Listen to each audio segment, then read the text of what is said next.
The driver of a Tesla vehicle is killed while using the car's so-called autopilot feature, prompting a U.S. investigation and renewed concerns about artificial intelligence. So, how safe are driverless cars, and how will this kind of technology change our lives? This is Inside Story.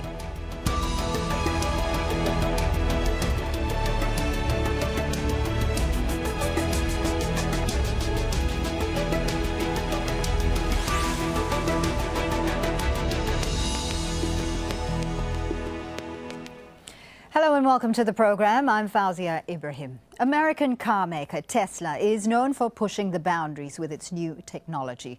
The autopilot feature on its Model S was released as a software update last year. Now, something that was unheard of in the car industry. It is technology that allows the car to change lanes and brake on its own, among other things. But that same feature is now under scrutiny after it emerged that a Tesla driver was killed while using it last May. The U.S. government has opened an investigation into the crash, which could prompt new safety regulations. It'll also be a test case for how the public responds to a death at the hands of this kind of technology. Now, some worry that these types of accidents could become more common as automakers move towards driverless cars. Now, it is worth noting that the car involved in this crash wasn't fully autonomous and required the driver to keep his hands on the wheel. Tesla has tried to explain what happened, and in a statement, it said neither autopilot nor the driver noticed the white side of the tractor trailer against a brightly lit sky, so the brake was not applied. Autopilot is getting better all the time, but it is not perfect and still requires the driver to remain alert.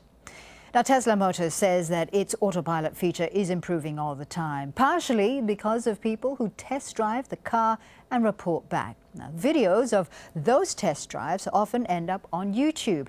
Here are a few that we found. Oh my gosh, this is so... I'm not touching it at all, and it's driving. Whoa, whoa, the lanes are getting a little... Oh, no, there it goes. Oh my gosh, it's changing lanes on its own. Oh my gosh, it's changing lanes on its own. I guess it could be browsing the web over here. Got CNN up here. See what's going on.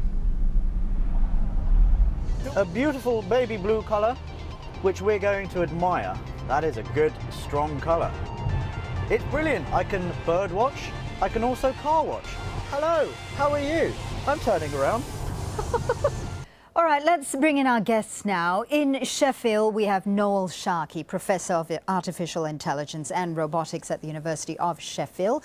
In London, Lise Kjaer, Global Futurist, focusing on consumer behaviour and needs. And in Detroit, Sam Abuelsamid, Senior Analyst on the Transportation team at Navigant Research. Thank you so much for joining us. Sam, if I could start with you. Now, we've seen in that very short clip there, the self-driving cars would free up the driver to do anything they wanted. They could catch up on the internet, catch up on reading, watch birds.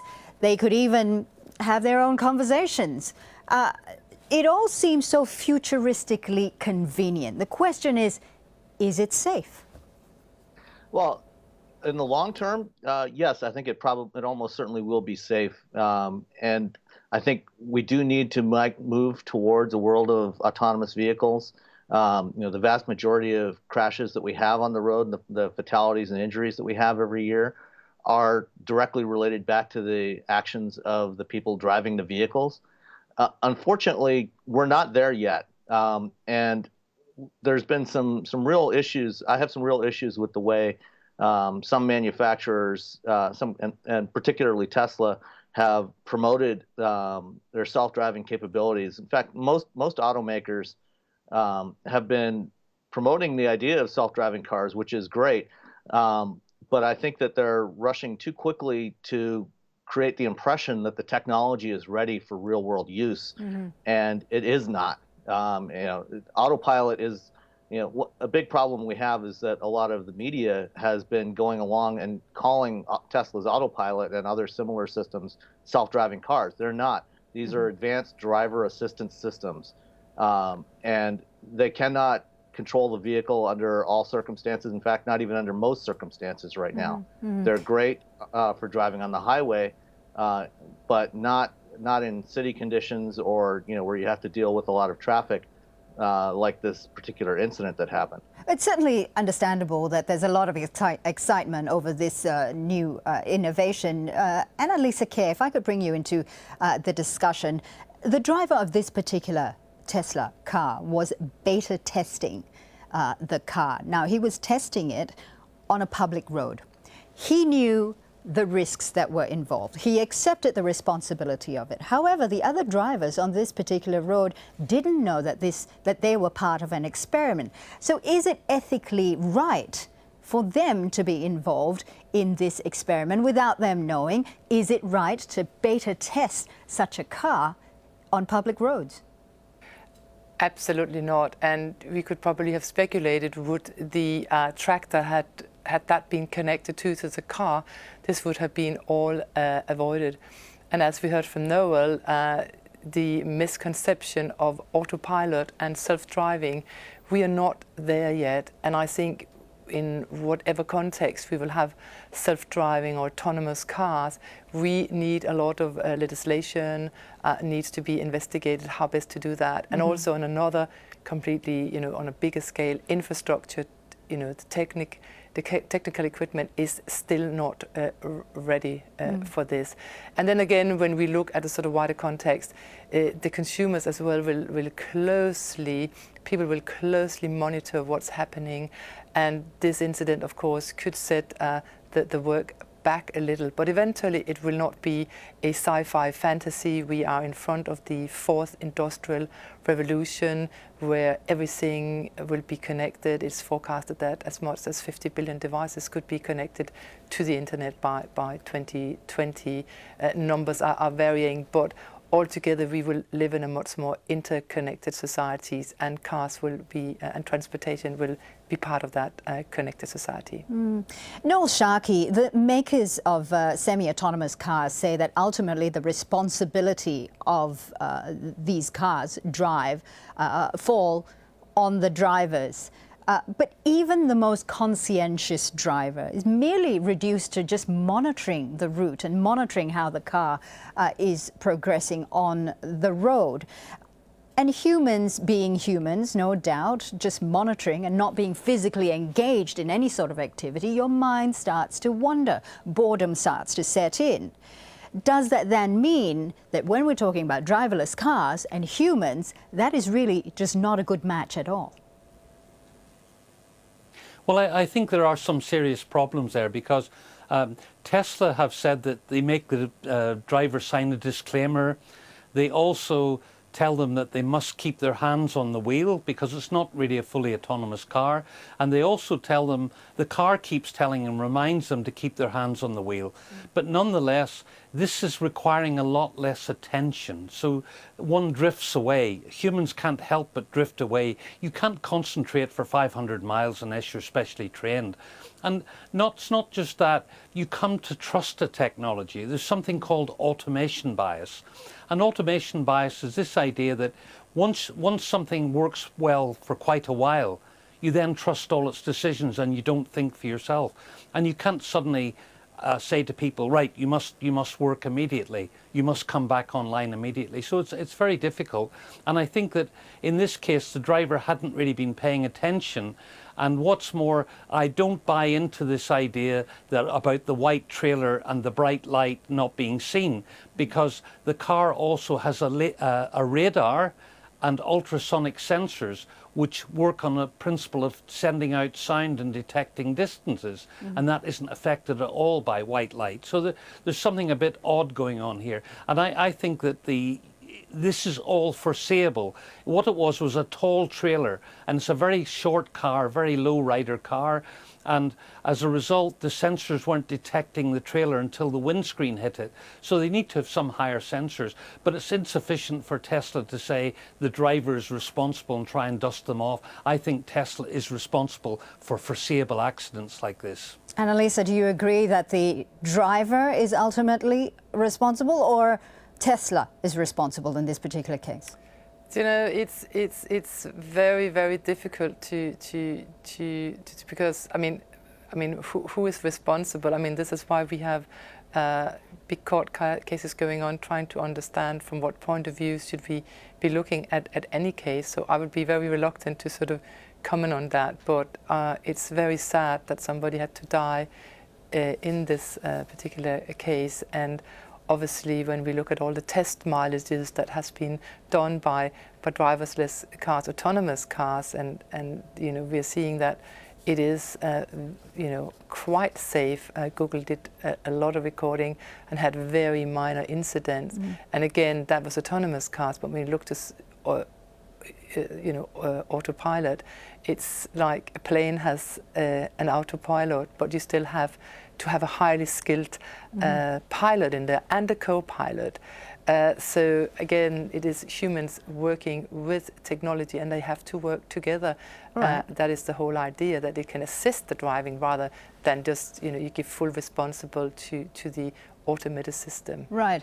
That's a very interesting point that you bring up. Sam, is it perhaps safer if we bring out the human element altogether and just make cars fully automated rather than semi-autonomous, make it fully autonomous? That is probably going to be the case. Testing in the last couple of years by a number of manufacturers, including Audi, has shown that dealing with what's known as the handoff problem is going to be a major issue for semi-autonomous vehicles. When the vehicle is no longer capable, for whatever reason, whether it's a sensor failure or inability to detect the conditions to control the vehicle, and it has to hand off control back to the human driver, the testing by manufacturers has found that can often take as much as 10 seconds or more, which in an emergency situation on the road is totally unacceptable. I mean, the driver has to be typically ready to take over, you know, within a second at the most, in a lot of cases, and especially in cases like this. So it's increasingly considered within the industry that when rather than the original plan of incrementally adding technology to the vehicles and going through higher and higher levels of automation until we get to full automation, that they're basically going to have to step from what we call level 2 systems like autopilot, where the system is controlling steering and acceleration and braking on highway type conditions, directly to full level 4 or 5 full automation, because the intermediate levels just simply are not going to be workable. And as Noel mentioned, you know, the problem of automation bias is a real one. Even for highly trained operators, you know, all you have to do is look back a couple of years to the Asiana Airlines crash in San Francisco, where it was exactly this sort of scenario. We're trying to deal with the handoff between the autopilot and a Boeing 777, going back to the human pilots trying to land the plane manually. There's some serious problems to deal with there, and they may not be surmountable. So we probably will have to go directly to full autonomous vehicles, and because of the limitations of that technology right now, that's going to have to happen not just in terms of general deployment, general release into production of autonomous vehicles, but deploying them in very specific locations where the technology can work, where you have the right kind of road infrastructure to clearly see the lanes, where the weather conditions will work with the sensor technology that's available today. And so it's going to take a lot longer to get to fully autonomous vehicles than, for example, companies like Tesla and Google would like people to believe. Noel, you know, the investigation into this particular Tesla crash is ongoing at the moment. So the blame is still in murky waters at the moment. We still don't know whether it was the driver. We still don't know officially whether it was the technology. However, as Sam was saying, we need to be going towards more fully automated cars. As those sort of cars become more prominent on our roads, where does this then leave the legality of an accident if it was to happen? Because even technology would fail and accidents would happen on the roads. Does that mean then human error would then shift to technical error. We are basically offloading any responsibility of any accident onto technical error. Yes, well, the thing is that what lawyers tell me is what you need is insurance that's total liability. And we can see this already in California because Google's new car doesn't have a steering wheel. And they wanted to sell them this year, but what the Californian lawmakers have said is that they may lease them, but they can't sell them, and they'll be under full liability protection by Google themselves. So Google will have to take full responsibility for them. And that's the only real way it can work. But sometimes it's not just about liability. Sometimes you can get negligence on the road, and that's criminal. So if a car is behaving negligently, is that because the passenger or the passenger driver person is doing something odd, or is it because of the car? And this kind of accountability issue is going to hound it forever. And then you've got the software maker. You know, there's a really difficult chain of accountability here. Supposing a truck drives past and covers the sensors with mud, then what? Whose fault was that? Was that the truck drivers or who? So it's a very, very difficult issue. It certainly is. Annalisa, how do you see road and car regulations changing and adapting to the emergence of more driverless cars on the road? I do think that I would say restricted in a way the way you have bicycle lanes. There's a reason for that.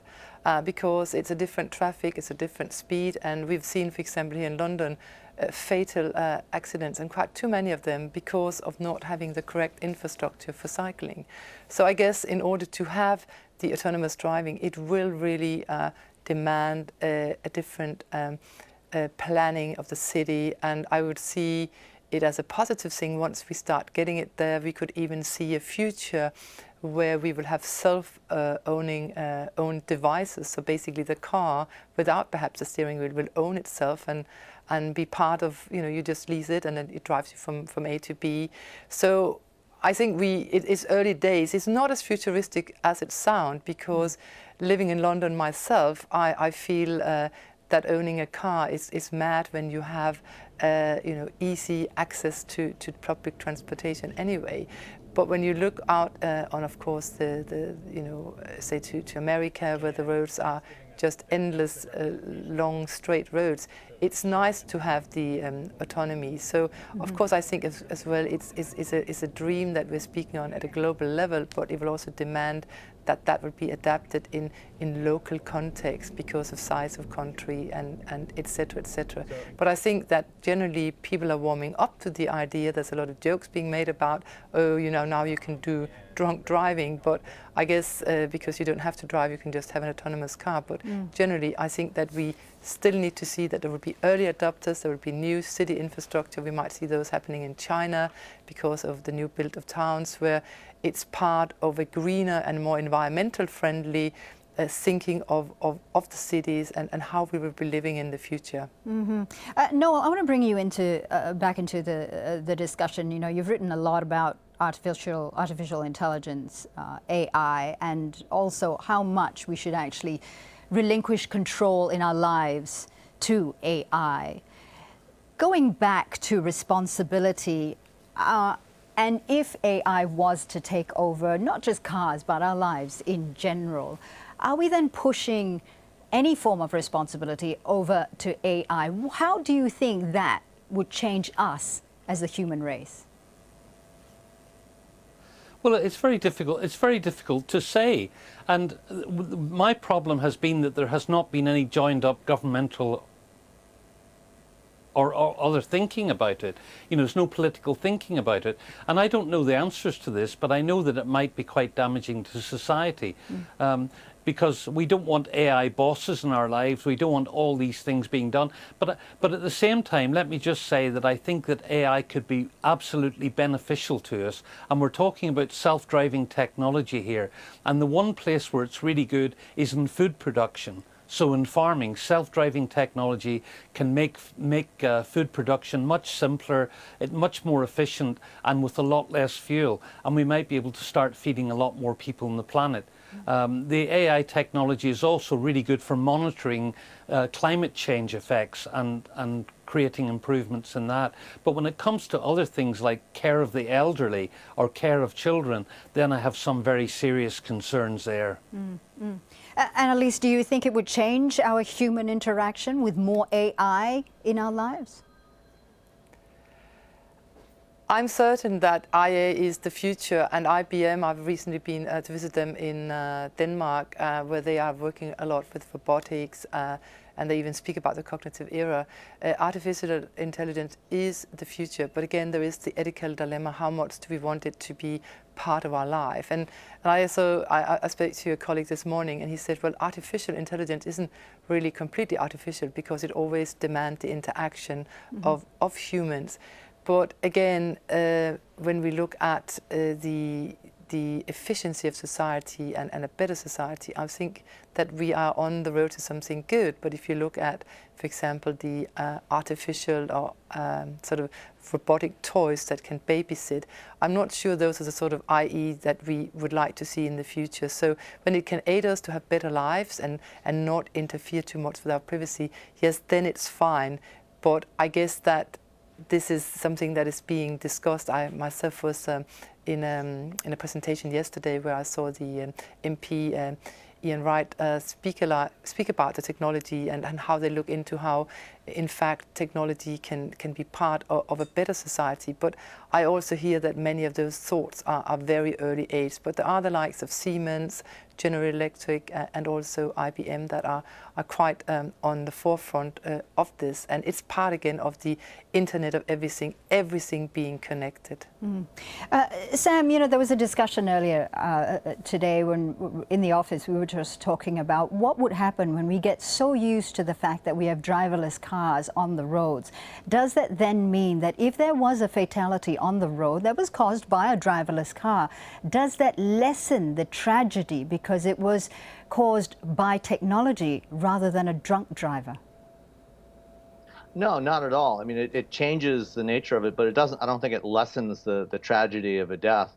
You know, and the whole problem of ethics in autonomous systems is a serious one that we need to have a discussion about. And the discussion is happening in a variety of different places in academic institutions and within various companies about how do we program these vehicles and these systems, whether it's autonomous cars or autonomous aircraft or any other type of system.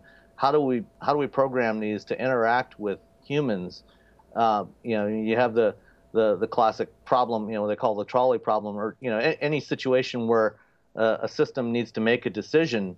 You know, there was a study released a week or so ago asking people, you know, if how they would want an autonomous system to respond if there was an option between saving a single person in the vehicle or saving 4 people in another vehicle or on the sidewalk. And you know, everybody says, you know, you want to save the maximum number of people, until they reframe the question saying, if you're the single person in the vehicle that has to be saved, do you want your autonomous vehicle to sacrifice your life to save 4 others? And in that case, you know, the vast majority, over more than 80% of people said, no, I want to be protected by my car. You know, so there's this conflict between the human drive for self-preservation and the drive for to do what's best for the greater good, for the society as a whole. And we need to have that discussion. That discussion hasn't been held in public yet for any of these types of systems. And that needs to happen, and it needs to happen now before we go too far down this road and get to a point where it may not be reversible. It's been a very interesting discussion. Unfortunately, we're going to have to leave it there. Thank you so much for your time. Thank you to Noel Sharkey, Lise Kjaer, and Sam Abuelsamid. And thank you too for watching. You can always watch the program again anytime by visiting our website at aljazeera.com. For further discussion, you can always go to our Facebook page. That's facebook.com/AJ Inside Story. You can always join the conversation on Twitter. Our handle is @AJ Inside Story. From me, Fauziah Ibrahim, and the team here, thanks for watching.